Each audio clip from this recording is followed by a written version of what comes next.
So I am Amber Neer. I am the advisor for the Worry Way Back program, as well as the advisor for our adult learners. So helping folks navigate through the higher education environment as an older student. And this is part of our series of events that we have every month geared toward adult students. So today we have Zaina here, who's going to teach us or talk to us about stress management, especially online with the pandemic. Things are, layered, and it seems like everything is stressful. So I'm going to hand it over to Zaina, who is going to share her screen, and I'll also let her introduce herself a little bit as well. Yeah, thank you, Amber. Thanks for having me here. Hi, Prince. Nice to meet you. So yeah, my name is Zaina Ghoul. I coordinate the Study Skills Academy. It's part of the Academic Success Center. So afterwards, I can tell you a little bit more about our services as well, show you our website, what we have to offer. But part of what I do is talk to students about academic stress. And a lot of it is tied in with being prepared study skills wise. So for example, a lot of the things that I'm going to talk about today are topics like being as productive as you can during COVID, managing your time, talking about a lot of difficulties that I found that students have had since we've been remote. So this is going to be a very interactive workshop presentation. So please feel free to ask questions. There are some discussion questions as well too. So if you don't feel comfortable with answering them, that's totally okay. We can skip that too. I just, want you to feel comfortable with, whatever we're discussing. So I'm going to share my screen. Oh, actually it says I can't share my screen. I see the share screen button. I think, Amber, you might need to give me access. Okay. Thank you. All right, so present. Okay, can you see that, Prince and Amber? Yeah, looks good. So Prince, today we're going to talk about the title of this is Managing Your Time Productively and Stress Reduction, which I think those two topics go hand in hand. Was there anything specific that you wanted to discuss today? And I see we have another person that joined us as well. There was nothing specific I wanted to discuss today. Okay. Just looking forward to kind of getting some feedback or some information regarding stress management. I mean, this is my first time actually ever doing online class, so just I do have some anxieties about that, I guess, but I'm sure it'll be fine. Okay, so you're kind of getting a head start then. Mm-hmm. Okay, awesome. Wanted to work on look into time management strategies since I'm looking at a heavier course flow this semester, and I just wanted to be short and certain. Okay, cool. Yeah, we'll discuss that as well. And kind of, I think everything I talk about here, it's more of a broad topic. If you're looking more for individualized tips too, I can talk to you at the end of how to make an appointment with the one-to-one study skills counseling. But we'll try and make this as individualized as possible. So let's get started. So these are some of the objectives that I had, looking at focusing on what you can control. So really gaining awareness of your time management and productivity skills. And I know that everyone in this situation is dealing with a lot of different things. So for example, some students are living with parents, some students have small children, there's a lot of things. So it's really about working with what you have and making adjustments based on your individual needs. So it's not going to be a one size fits all. And I want us to have a discussion about that too, maybe some of your concerns with COVID and learning remotely. And then we're going to talk about just learning some techniques to help support your productivity and in turn manage stress, because again, we said these things go hand in hand. And then if we do have time, we'll actually go forth and practice some techniques as well. So as I said, I like to keep these pretty interactive. Okay, so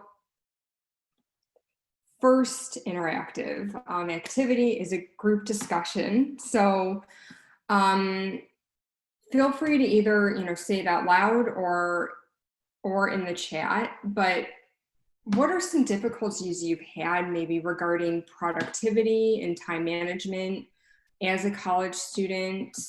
And then how is this related to your stress levels? And the second question is, how do you anticipate learning remotely having an impact on your productivity and stress levels, due to COVID? So I would speak on that.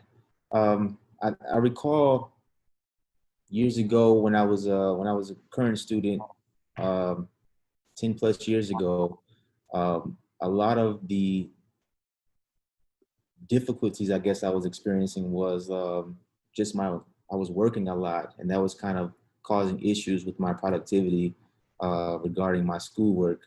Now I'm currently I'm working remotely, but I do feel, I feel that I've kind of gained some experience and I guess strengths in time management.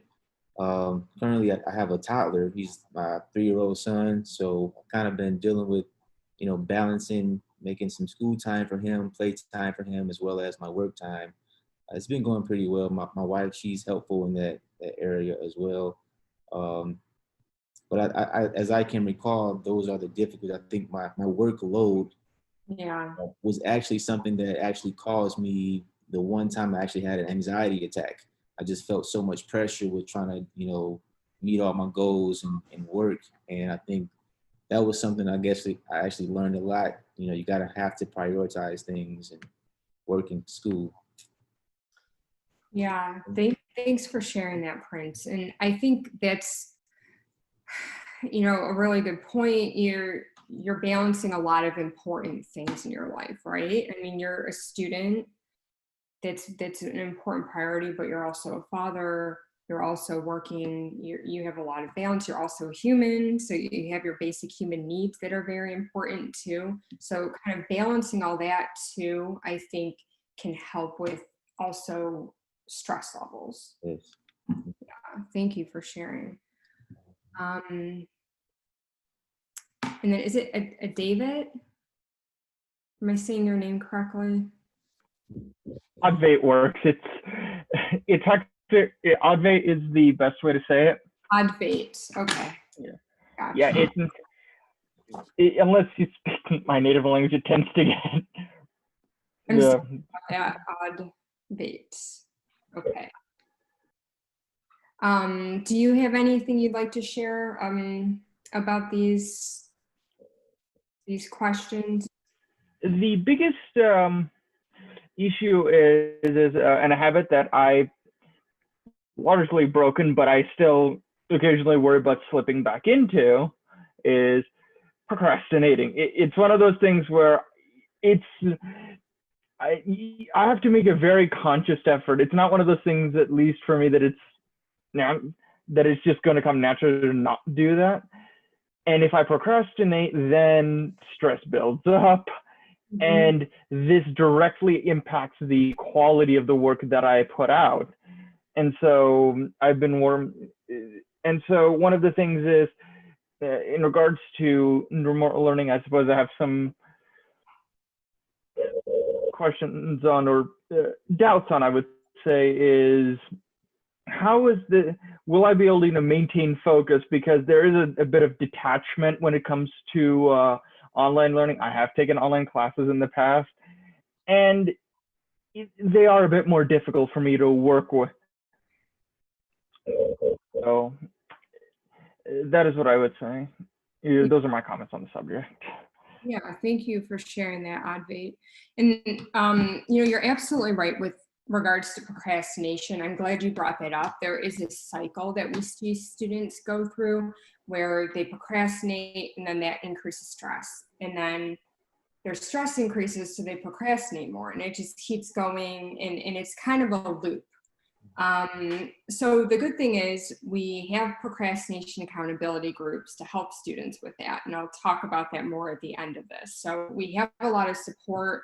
It's procrastination, motivation, all of these things can be especially difficult when we're learning remotely too.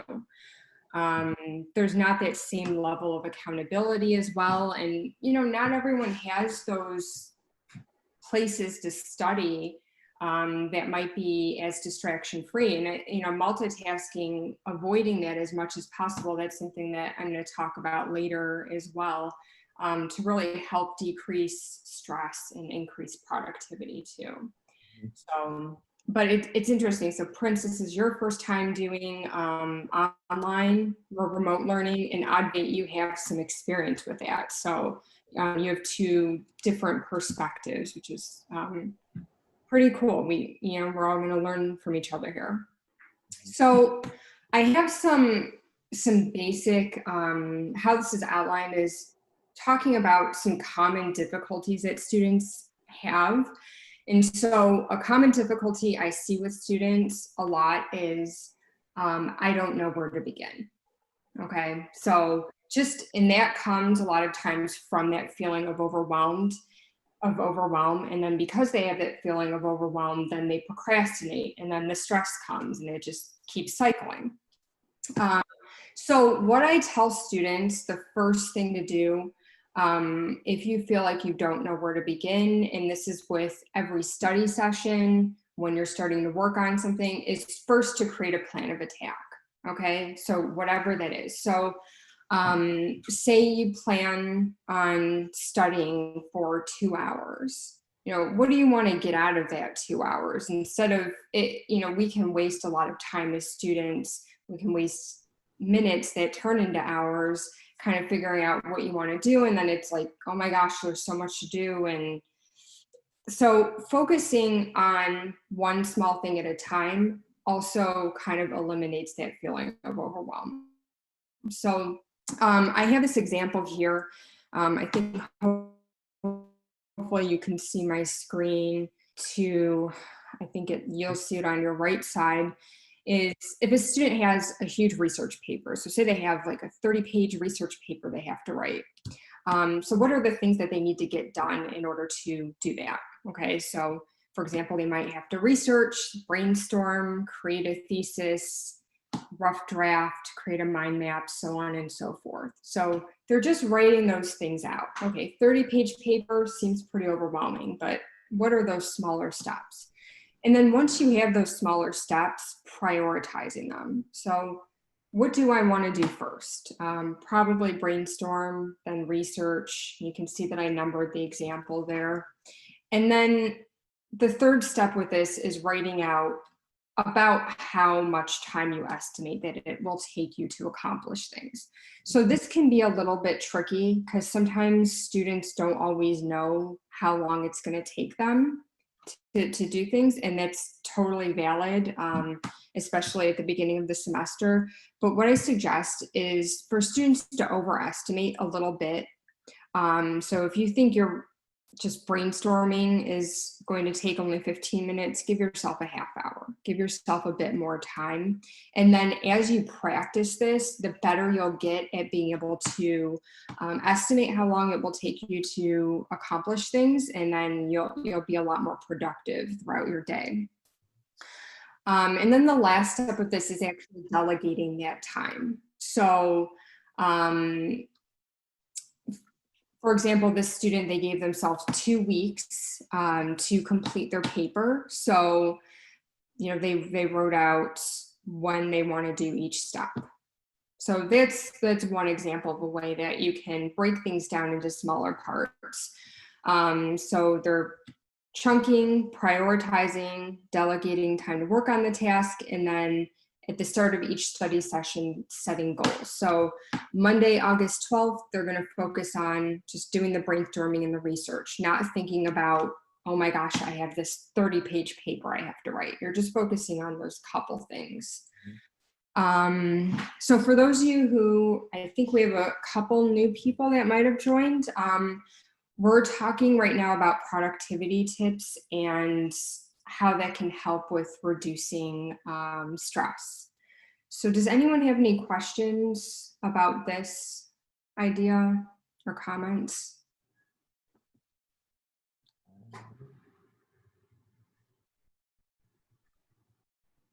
No? Okay. Okay. So we'll move on then. The next thing is about distractions, the next topic here. So asking yourself a couple questions when you are deciding on where to study. So number one, where are you going to be the most productive? So again, this is probably going to be very different now that most of us are staying home, the libraries aren't open.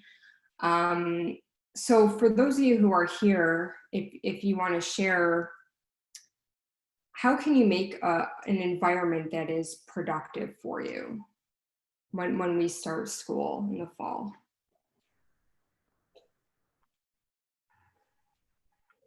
I did, at least when I was taking another online course, it is I was set aside a room basically, specifically where I would only do work. And that does help. Basically, so like this room is only for work. Like I have a laptop, I would bring my laptop in there to get any of the assignments done in that room specifically. And it's not a perfect solution, but it did help, at least for me. Mm-hmm. Yeah, awesome. That, I mean, I definitely would recommend if you could have just a space where that's just where you're doing your studying. So for example, you definitely do not want to study on your bed because your brain has a high association with rest.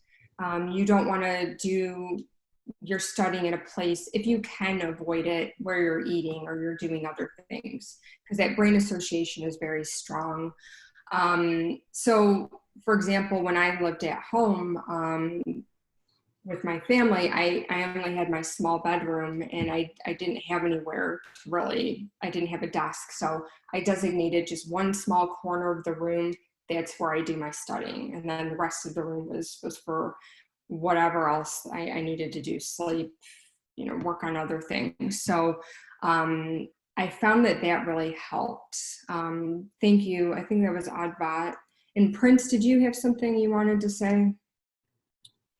I would say I'm actually just preparing to do the same, kind of designate a room where I'm sure to have some peace and quietness, and I'm looking to maybe, you know, minimize the distractions like my cell phone. I may have it off or maybe out of the room.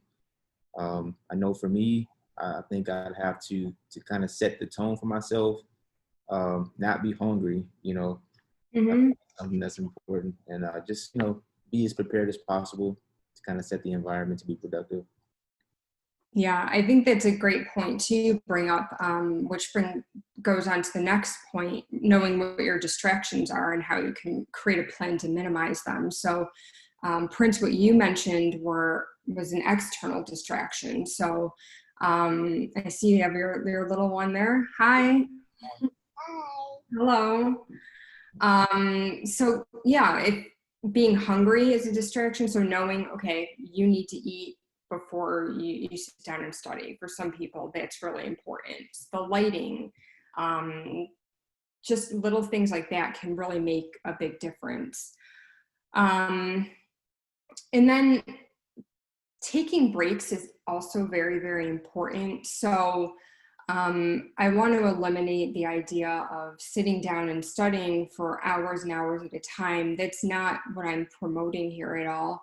I think it's very important to take those breaks because there's a certain time frame where our productivity starts falling down, where we're not able to concentrate as well. And for most students, it's after about an hour is where our concentration starts really decreasing pretty rapidly.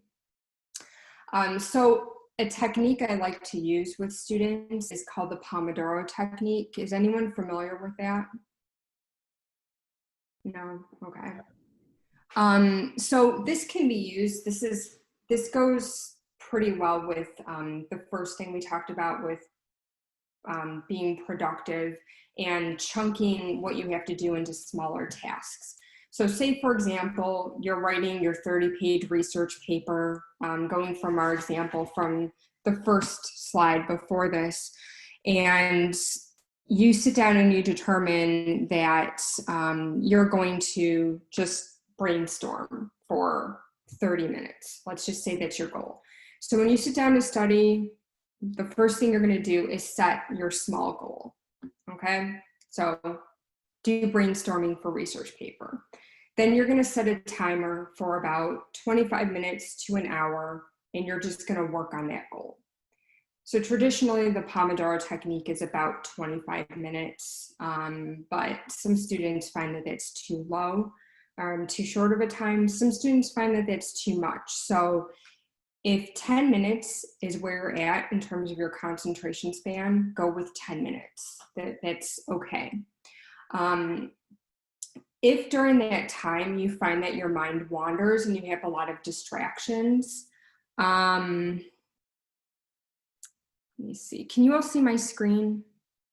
Or did it leave? I still have I it. can see it. Okay. Yeah, I can see your screen. I'm sorry, for some reason my screen went off. I apologize. So while you're working on your task, the example brainstorming, if you find that there's a lot of distractions, especially internal distractions, which are distractions like maybe things pop up in your mind, like I'm so stressed out, or I need to go to the store and pick up things from Target, or whatever that is. What I recommend to students is to have a blank sheet of paper next to you, and every time a thought pops up in your mind, jot it down on that piece of paper, and then go back to your task at hand. So I'm not saying to avoid whatever it is that you're writing on your sheet of paper, especially if there's something really stressful going on in your life. The thing is, you're going to deal with whatever's on the sheet of paper, but at a different time. So for example, maybe it's 8 o'clock every day. You're going to deal with the things that are on this list. So it's more about compartmentalizing, especially during this time here that we have a lot of unknowns, a lot of stressors. This is a way to kind of acknowledge those stressors, but still be in the present moment with what you're working on and really prioritizing your schoolwork. And then after your timer's done, the 25 minutes to 60 minutes, you're going to take about a 5 to 10 minute break. So this break is important. It's meant to just hit the reset button on your concentration span. So if you are going to be studying right after or working on a project right after, you want to make sure that break isn't going to take you out of concentration zone, okay? So if you know that your distractions might be going on Netflix or going on Instagram or your phone, or you're in an argument with a loved one, that break is not the time to call that person that you're in an argument with. Save those things for a longer break, okay? So for example, some things that you can do in that 5 to 10 minute break might be doing quick exercise. So we know that exercise is extremely good for stress relief, also for learning and retention and memory. It could be getting some water, getting some tea, something like that.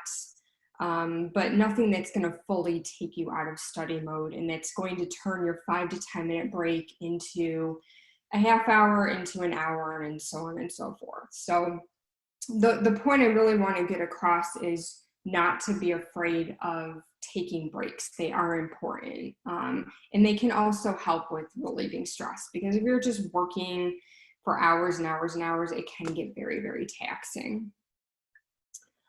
Any questions about that? I want to check in because I spoke for a while there. No questions. Okay, no questions. Good.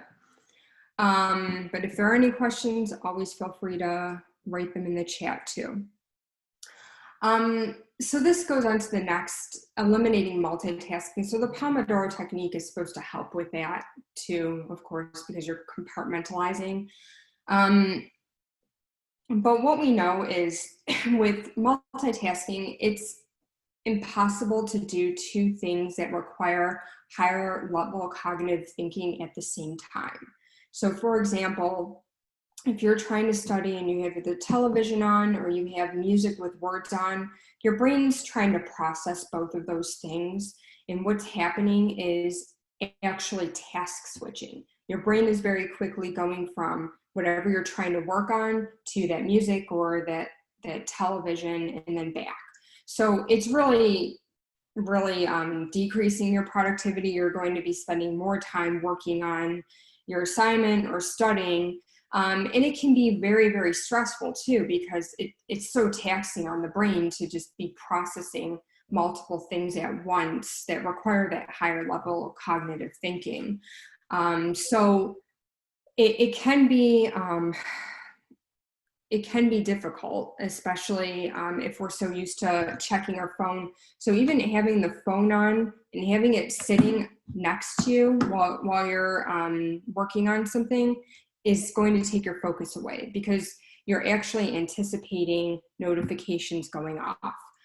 If a little notification comes up, even if you don't address it, it's still taking your attention away from whatever you're working on. So as much as you possibly can, being in the present moment with what you're studying. So just really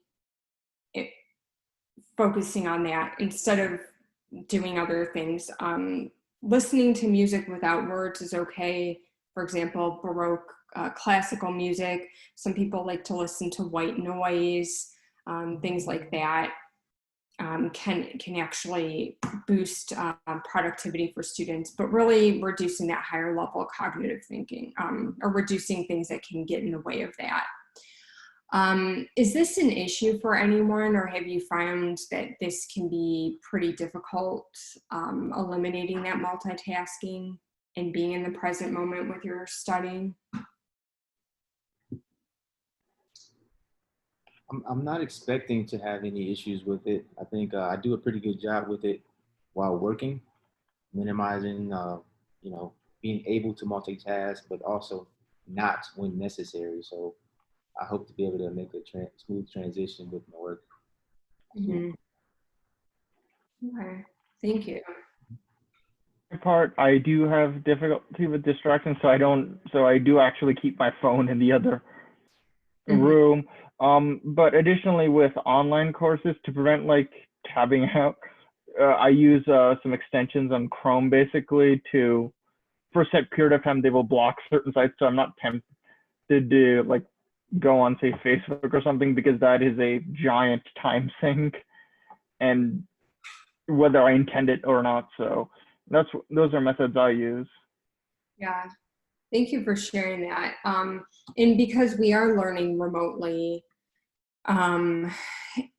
most of your work's going to be on the computer, so you have to be on the computer. And I think having things like that where you're blocking maybe social media or things that you know could be a distraction for you for a certain amount of time is a helpful move, for sure. So it's about, again, knowing yourself, being very real with what your distractions are. So you know yourself better than anyone else. And so the next activity I wanted to do an activity with you all. It's called a mind dump activity. And this is something I do with students when they're feeling very overwhelmed and maybe there's a lot of internal distractions going on, or maybe there's even external distractions, or they're feeling really, really stressed out. It's called the mind dump activity. It's also known as expressive writing. So we've adapted it from the original expressive writing. This is a research-based activity where students are writing for about 20 minutes, whatever's on their mind. So we don't have 20 minutes, right? 20 minutes can seem like a long time. So we're just going to do 3 minutes of this activity. And I'll tell you when to go. If you don't have any paper or pen or anything with you right now, you might want to go ahead and grab that. Or if you want to use your phone to type in the notes, that's okay too. But what this does is this gives your brain space to process information too. If you're constantly storing things in your brain, or even your to-do list, if it's in your brain and you're not getting it out onto paper, it's going to be a lot more difficult and stressful to process information and study. So when you are writing, you're just going to be writing for yourself. So there's no right or wrong way of anything that you write. It's just really whatever is on your mind. Don't worry about grammar. Don't worry about spelling. Sometimes students find that they have no idea what to write. So what I suggest is a prompt is just to start writing out your goals or what you want to accomplish today or tomorrow. Just something very simple. If you feel like you don't like writing with words, or I'm sorry, words, you can draw pictures as well. That works better for some people too. You can have relaxing music in the background too, but just because we're online, usually when I'm in person, I put some relaxing music on. I don't want to mess up the connection here, so I'm not going to do that, but I will time everyone. And it's just about constantly writing whatever's coming to mind and not judging yourself for that too. Does anyone have any questions before we get started? No? All right, so I'm going to set a timer and I will let you know when we have about 30 seconds left, and you can go ahead and just write whatever is on your mind and have that space for yourself to be in the present moment. All right, on your mark, get set, go.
We have about 30 seconds left.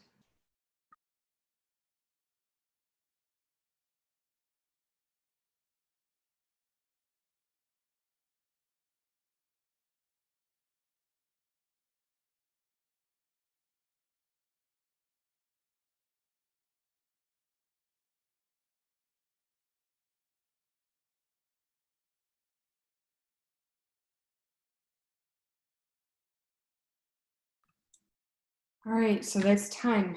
That was 3 minutes that you had to yourself with your thoughts and what was on your mind. How do you feel now, if anyone wants to share?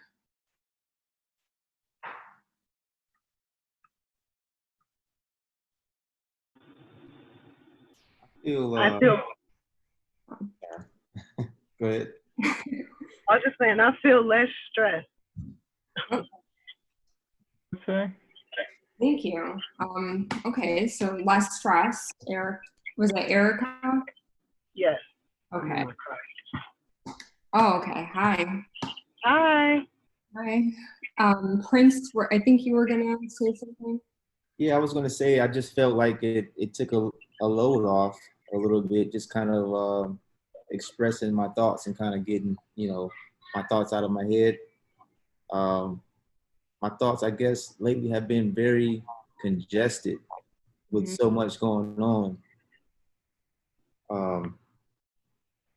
Did you want to get to a point where we share, or just? It's totally up to you, whatever you're comfortable with. I never, don't want like if you want to share and you're open to that, I think we can all learn from you. Well, I just, I mean, it kind of surprised me when I thought about youth.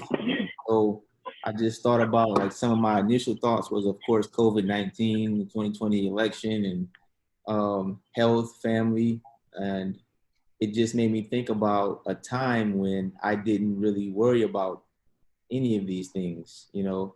I used to work with adjudicated youth years ago, and it just made me think about their mental state and the reason why they do certain things based on their conditions. And I just thought about the kind of stresses that today brings, not just for youth, but of course for adults as well. But it's a lot. I think, this activity kind of really just, I think it's good for us to do, just to kind of get your thoughts out, see what's on your own mind, and then process it.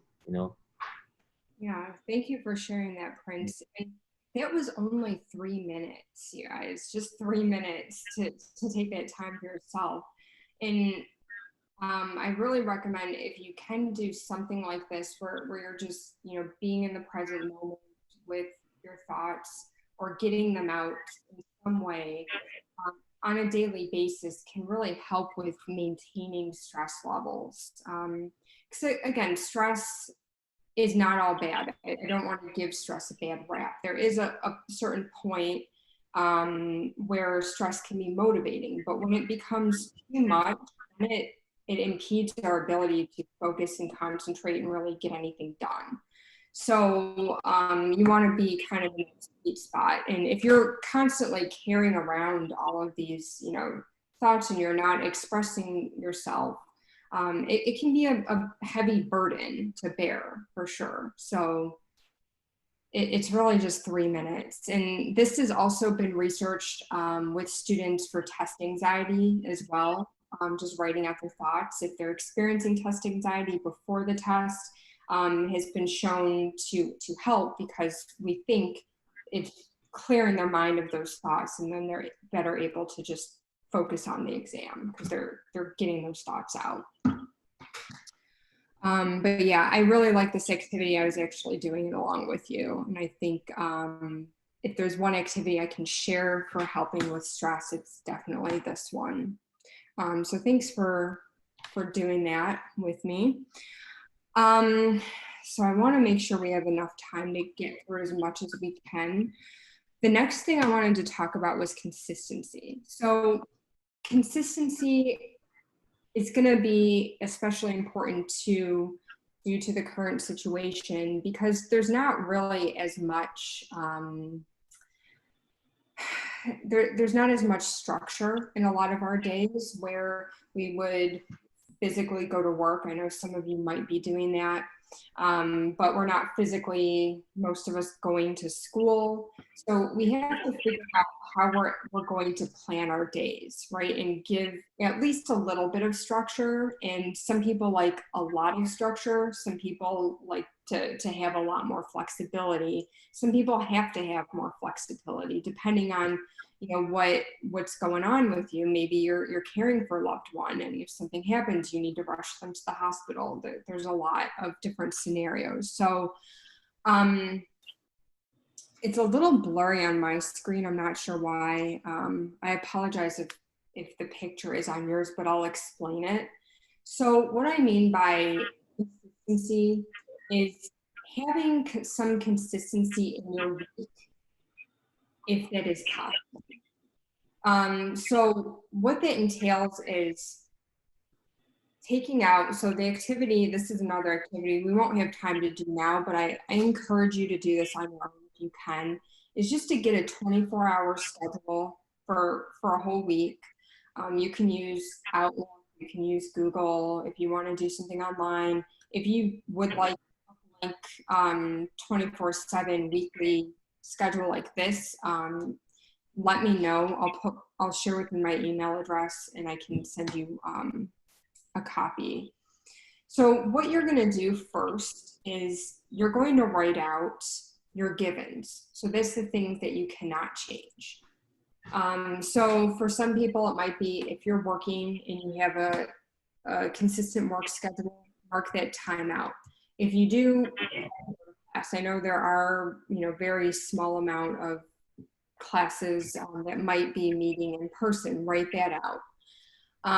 However, because we're, you know, online for the most part, I still recommend blocking off time where you're going to consistently go to class, okay? So for example, if you are taking in 10 and, you know, normally 3 days a week, it's a 3-credit class. When I took it, it was Monday, Wednesday, Friday for an hour.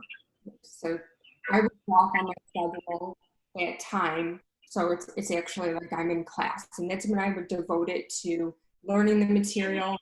The professor has lecture, so on and so forth. It's going to be very different because some classes are going to be synchronous, meaning you have to log on at a certain time.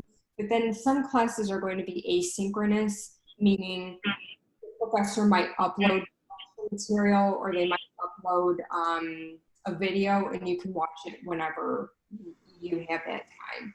So once you find out how your class is structured, I still highly recommend you put in that time where you're in class, okay? So that is a given. Other things to put in for your given time might be, again, if you have to care for loved ones, so you have to take them to the doctor every Monday at a certain time, whatever that is, write it in.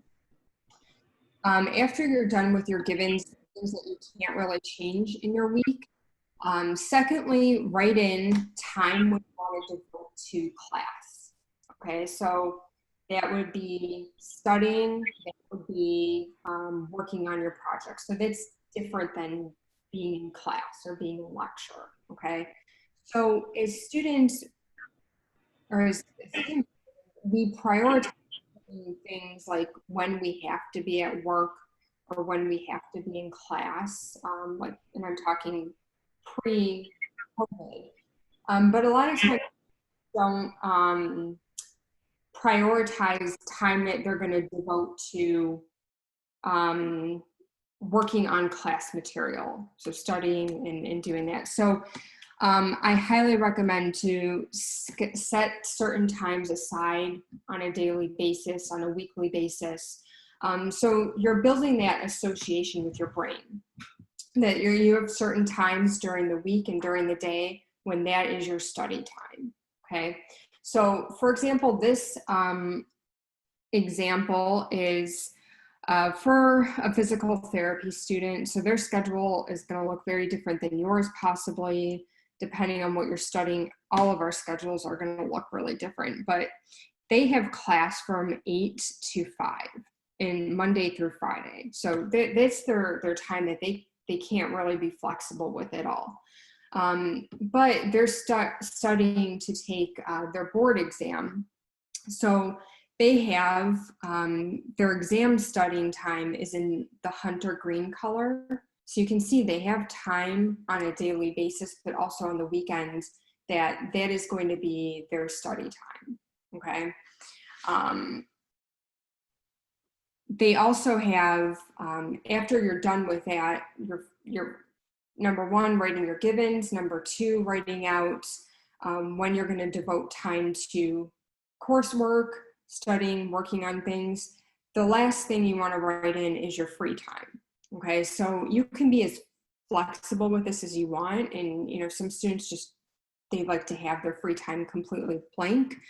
I do recommend putting in things like sleep, because having, again, a consistent sleep schedule all days of the week is going to be very helpful with your learning and also your stress levels. That's a whole other workshop and topic to talk about. Also adding time for exercise, so the student put in exercise, even if it's just a half hour. They know for them that they didn't want to worry about prepping for meals during the week. So on Saturday, it's kind of hard to see maybe on your screen, but in the kind of purplish color, the light purple, they have when they're going to go grocery shopping and do chores. And then Sunday, they have time blocked off to meal prep. So that's one less thing they have to worry about during the week when they have classes in school. So it's about planning as much as you can to help reduce those stress levels if possible. And then of course, there's also just unstructured free time they have in the maroon color. So if you find that you're a student whose week really varies a lot, you might have to create something like this on a week-to-week basis, and that's okay. But what I recommend, and this is even something that you can start doing now before classes start to get yourself into a routine, especially a sleep routine, is to write out how you would like your ideal week to go. And then, you know, that might take, I don't know, 30 minutes to figure that out. And then on another sheet of paper or somewhere else, write how your week is actually going. So say, you know, you really wanted on Monday from 6 to 8 to study for biology, but Monday 6 to 8 rolls around, write down what you're actually doing. Are you watching Netflix, or did, you know, something happen?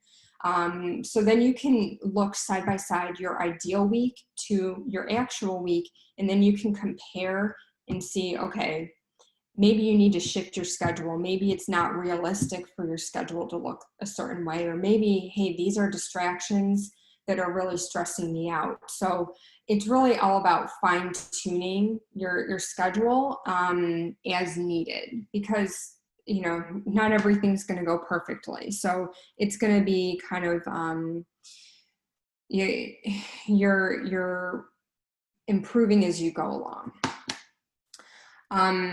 The last thing I'll say before I ask for feedback on this is really planning a time to plan, I think, is important. And that's why a lot of students don't continue with using some type of planner. And, you know, I don't want to minimize planning because I think it's important. But for example, I know some of you were talking about procrastination. Procrastination isn't exactly a time management problem. I think you all probably at some point have created a schedule. It's about, why is that schedule not always going the way that we want it to go? And so that activity of comparing the two can be really helpful for that. Planning a time to plan, you can do that on a daily basis. You can do it on a weekly basis. I really recommend, along with doing some sort of mind dump, maybe at the end of the day or in the beginning of the day, looking at how your day went. What did you really like about, you know, how your day went? What would you like to improve on? So you're constantly making checking in with yourself, not only on a productivity level, but also just for your mental health too, because that's important. Again, I don't want to minimize your mental health, and you're not robots by any means. You're not going to be able to go.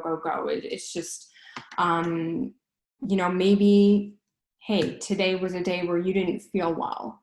What would you like to do to maybe improve for tomorrow if possible? Or maybe you need to flex your schedule a little bit more. So being kind to yourself is going to be very important too.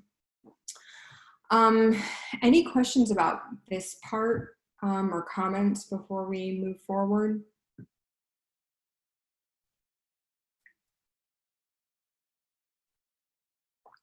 All right, looks like that's a no. I'll take that as no. So hopefully this is helpful.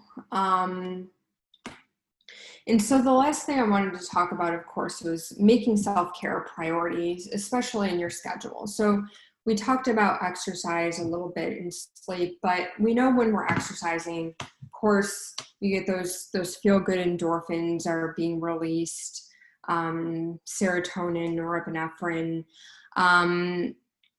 But also exercise is very important to the learning process too. And we know when we can make the learning process easier, that can reduce stress. So for example, when we're exercising, at least doing some type of aerobic exercise, that's releasing a protein called BDNF, brain-derived neurotrophic factor. And that's kind of like fertilizer for your brain. And it makes the connections between our brain cells a lot stronger. And what that does is that helps us be able to retrieve the information we learned and store it a lot easier. So therefore making learning stressful. So I know exercise kind of becomes a last priority for a lot of students. But I really want to make it clear, it is an investment in your learning and your mental health, if that is something that you are able to do.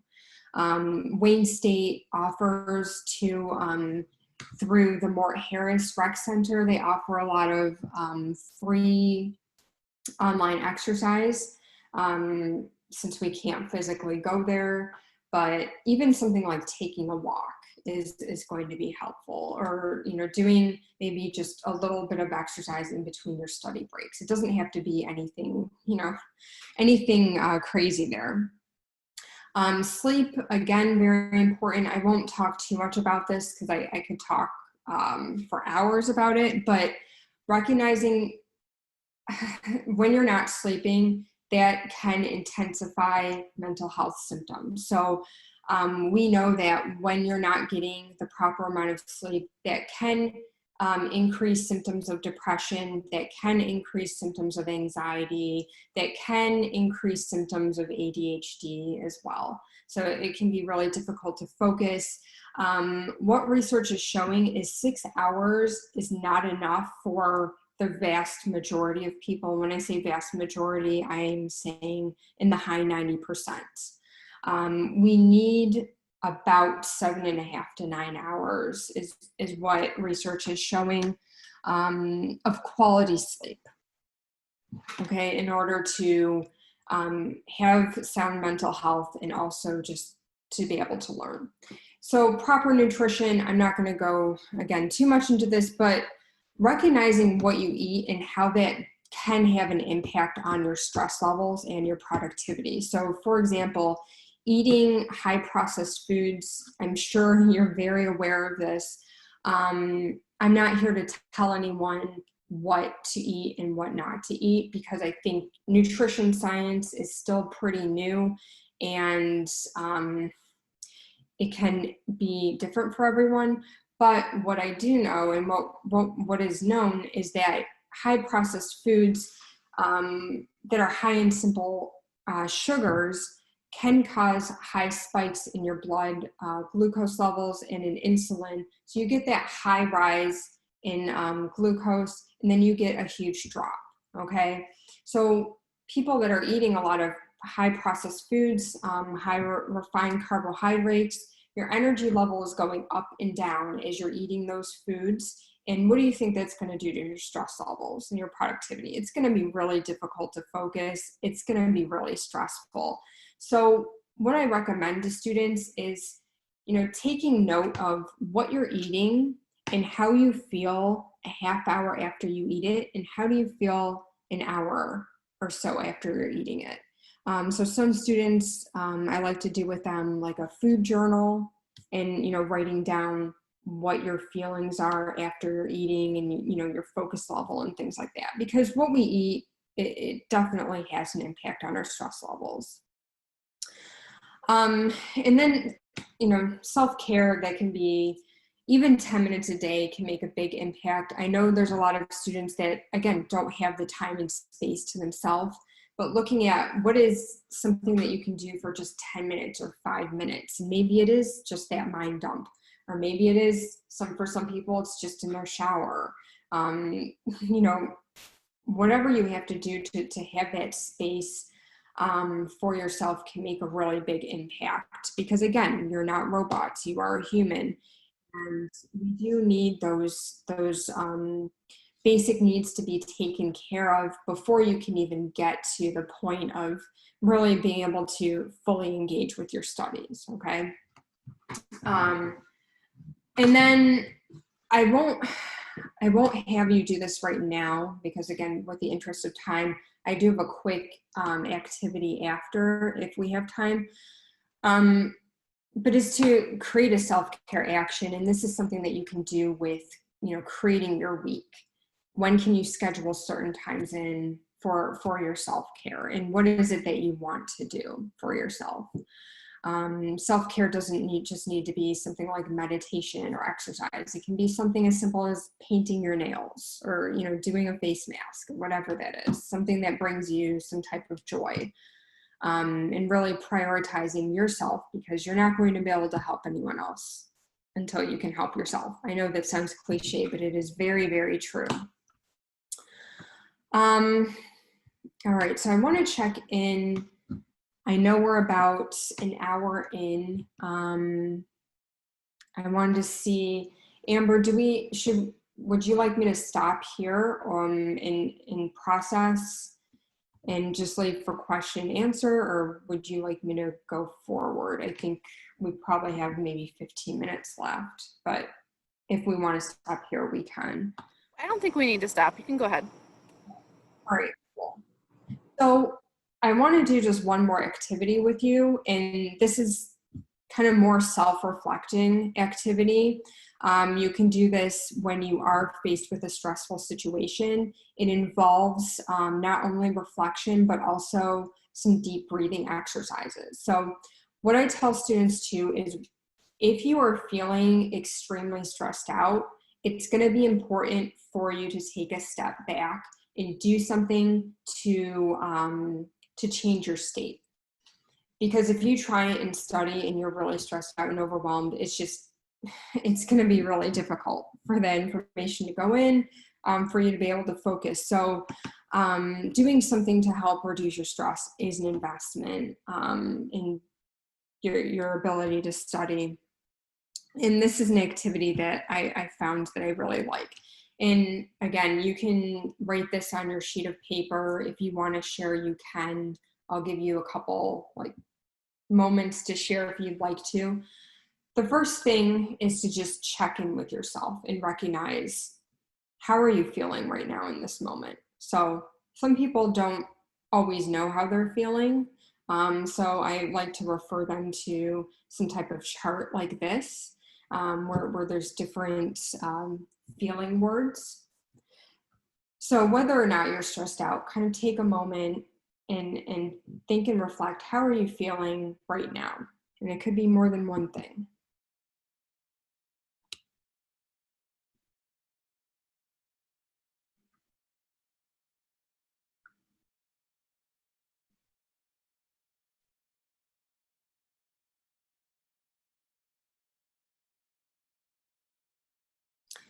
All right, so after you have some idea of how you're feeling, we're going to do then a breathing exercise, because sometimes being with that feeling that can be sometimes very intense. What I like to share with students is an activity called box breathing. And sometimes this can be helpful, more helpful than just straight meditation, because it involves the focus on your breath. It's really difficult to be highly stressed and relaxed at the same time. And what this deep breathing does is it stimulates the vagus nerve, which is connected to the parasympathetic nervous system. We know parasympathetic nervous system helps with reducing our stress levels. So I'm going to quickly go over this, like show you an overview, and then we'll do a couple rounds of breathing together if you would like to participate. So I like to do the hand motion. So what you're going to do is you're going to inhale for 4 seconds, 1, 2, 3, 4, and then you're going to hold for 4 seconds, exhale for 4 seconds, hold for 4 seconds, and then repeat. Okay, so let's do that together, and I'll guide you through a couple rounds of this. Okay, so inhale, 1, 2, 3, 4, hold, 1, 2, 3, 4, exhale, 1, 2, 3, 4, and hold for 1, 2, 3, 4. Another inhale through the diaphragm, deep breath.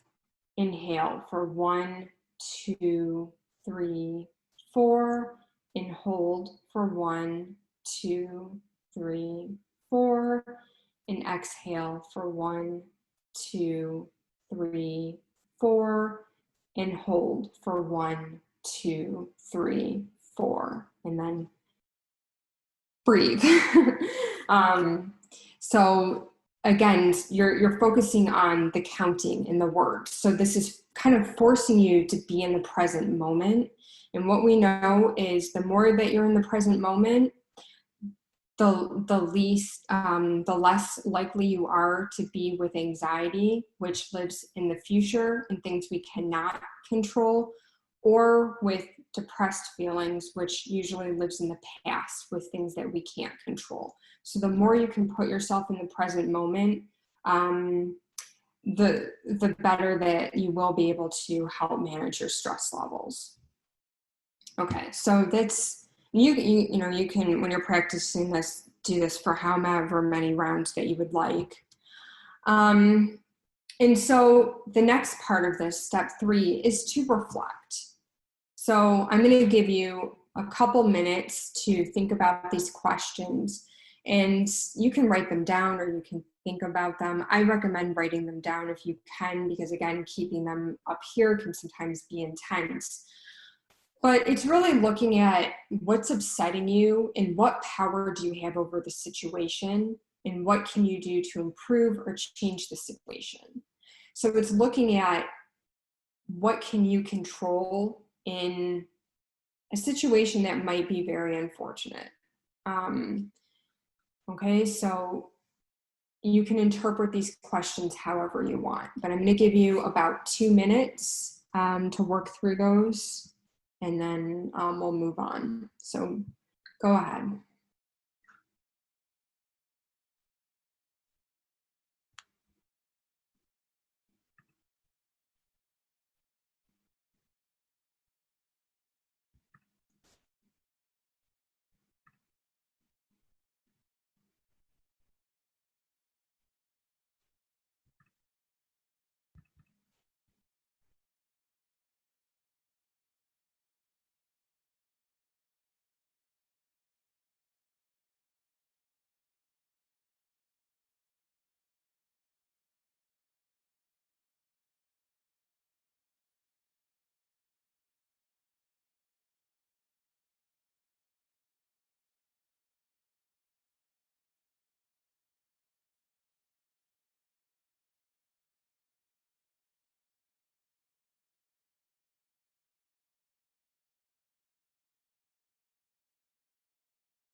All right, so I'm gonna give you a moment just to finish up your last thoughts. And if you didn't finish, that's okay. After this presentation, if you have time, definitely I encourage you to expand on it. And then so after you've reflected, we're going to do another couple rounds of breath, because again, sometimes that reflection can stir up some emotions and we want to, kind of combat that and bring our sympathetic nervous system down a bit. So I'm going to guide you through 2 rounds again of some box breathing or square breathing. Okay, so we're going to inhale for 1, 2, 3, 4, and hold for 1, 2, 3, 4, and exhale for 1, 2, 3, 4, and hold for 1, 2, 3, 4. Another inhale through the diaphragm. 1, 2, 3, 4, and hold for 1, 2, 3, 4, and exhale 1, 2, 3, 4, and then hold for 1, 2, 3, 4, and then go ahead to your normal breathing. And I forgot to mention, I apologize, when you're breathing, there's a difference between breathing more shallow or breathing from your diaphragm. So when I say breathing from your diaphragm, you're not actually breathing through your diaphragm, but it's a deeper breath where you're filling your lungs up. Whereas if you're just breathing shallow, it can sometimes make us lose our breath a little bit. So make sure you're taking those deep breaths. Okay, and so the next reflection questions is again kind of reflecting and looking at, what can you do right now? What can kind of meant to empower you, if you can at all. And I want to say disclaimer, I know there are some situations where this won't necessarily be applicable, and I don't want to minimize anyone's situations where this might not be. So I'm looking at it again from more of a broad perspective, because there's a lot more people here than just one. So the 3 questions: what can you do right now to address the situation, if there is anything? Can you accept what is responsibility that you can accept in the situation, if it's applicable? And then, are you willing to accept the limitations of how much you can control in the situation? So forming that acceptance of what possible limitations there could be right now. So if there's any questions about that, let me know in the chat about these questions. But again, I'd like you to interpret them in a way that works for you. So I'm going to give you another 2 minutes to reflect on these questions and think about them and answer them for yourself if you would like. So I'm going to set 2 minutes and I'll let you know when our time's up.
All right. So I'm going to have you wrap up your thoughts and we'll move on.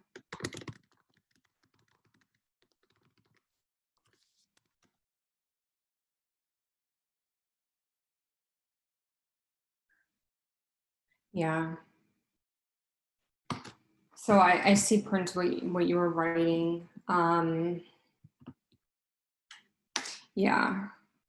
And, you know, definitely that's a tough situation. Kind of, you know, there's a lot of different levels that go on with caring for someone in that. But I'm glad that you were able to use these questions to help with your situation. Okay. Very helpful. Yeah, great. I'm happy to hear that. Um, I think right now, kind of just the next couple things is just very, very simple questions and looking at what you need right now to help yourself. So looking at what your needs are in this moment. So whatever your situation is, kind of take a moment to think about that. Like it could be, do you need more sleep? Do you need, you know, more support?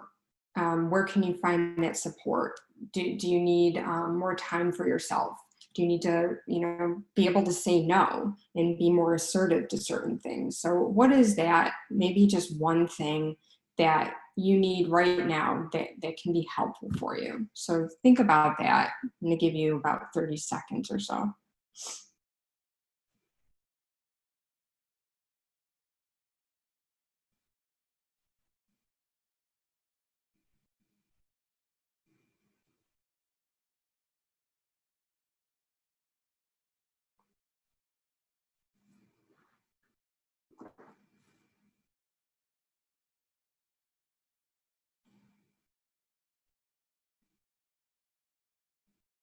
Okay.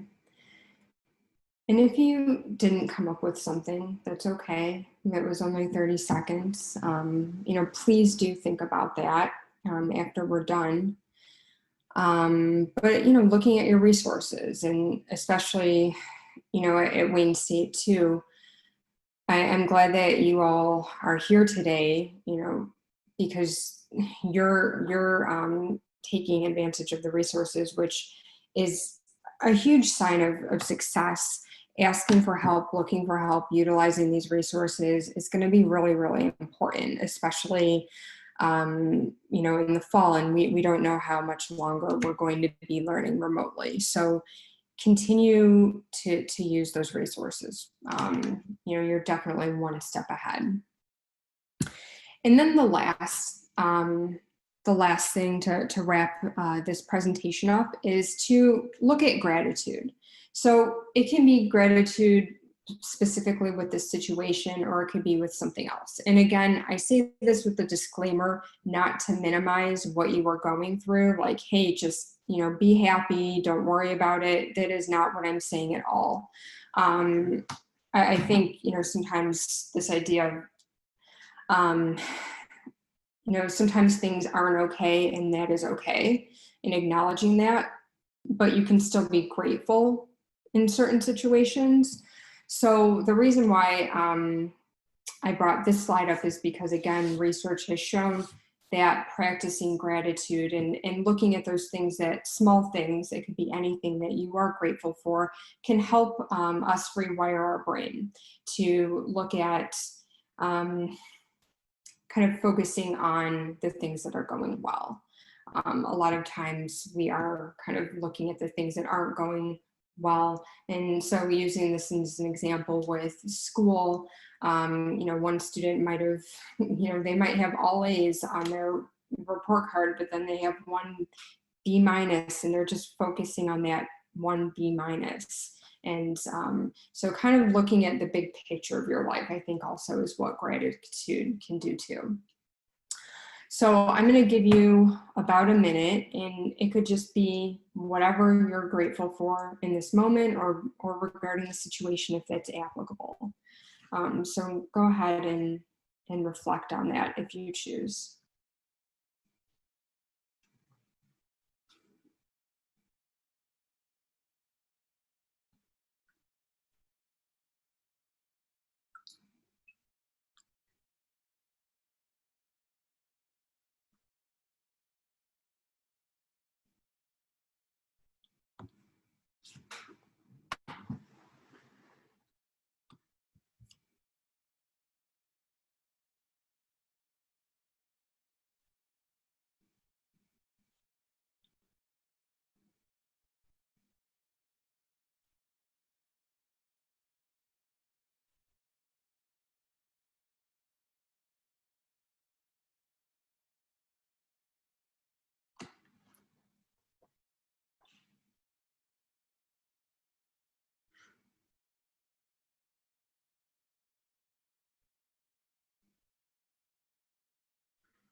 All right, so that was 1 minute.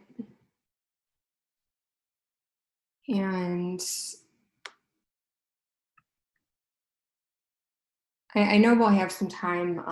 Amber will give some time for questions and for processing too. So I'll leave that a little bit later. But I really like the idea of being able to process if there are some other things you want to say, or you have questions about anything that we talked about.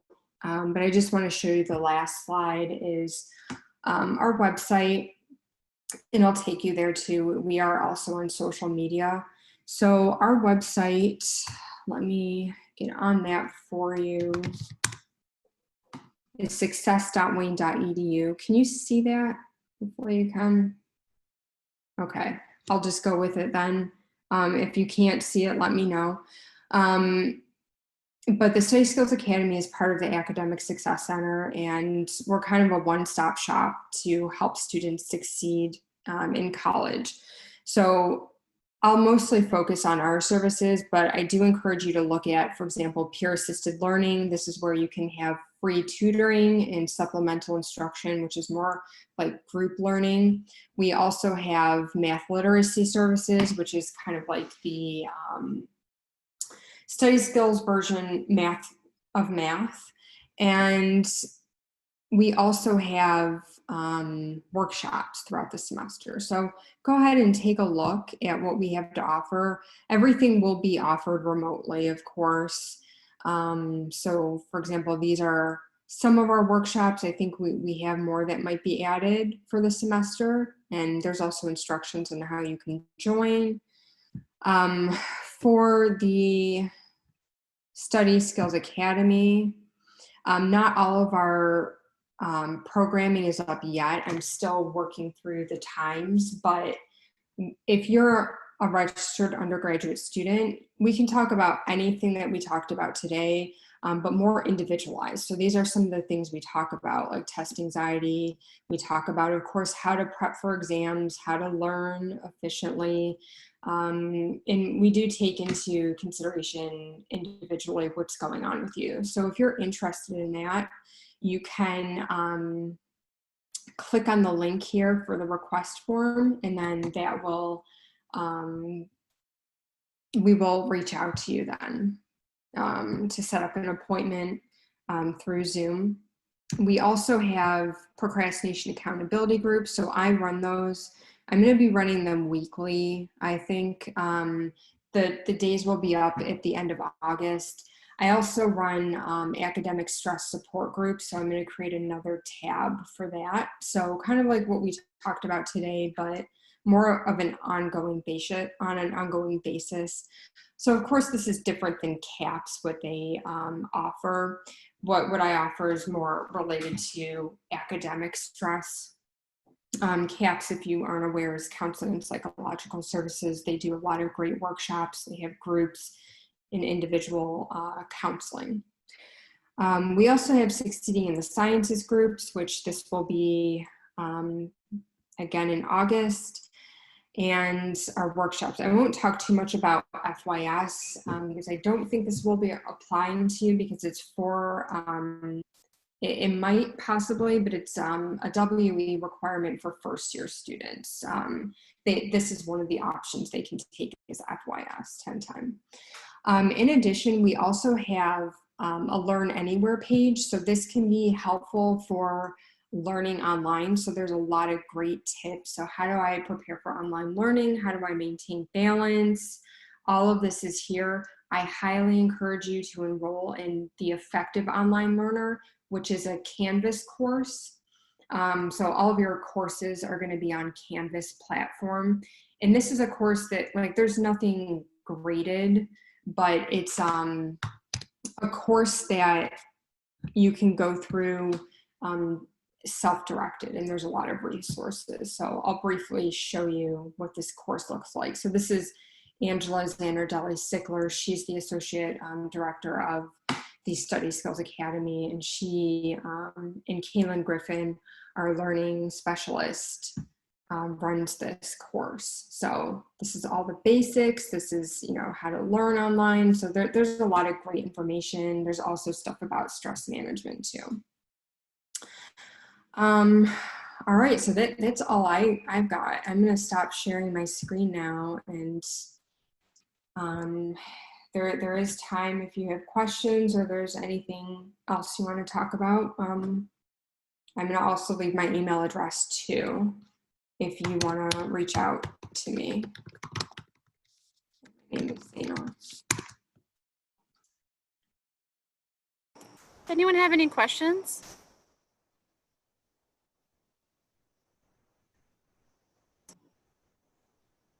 No questions, but I thank you guys for this meeting. A lot of good information. You're very welcome. Thanks everyone for participating too. I don't know if you were prepared to participate, but most of the workshops have a lot of participation. Now the sun is in my eyes. So thanks so much, Zaina, for preparing this presentation and bringing us all together to learn some really helpful things I think we can use academically and personally. And thanks everyone for coming. Our next event is going to be the very last Friday of August. That's going to be a morning event at 11 a.m. So we'll be getting some emails about that. This video is also going to be posted on the website. So if you want to review some of these awesome materials, it's going to be available soon, usually within about a week. Any other questions before we close it out? Time to go eat dinner, maybe? All right, well, thanks everyone. If you do think of any questions, feel free to shoot me an email or Zaina, whatever works for you. And we'll see you soon. Thank Nice meeting you all. you.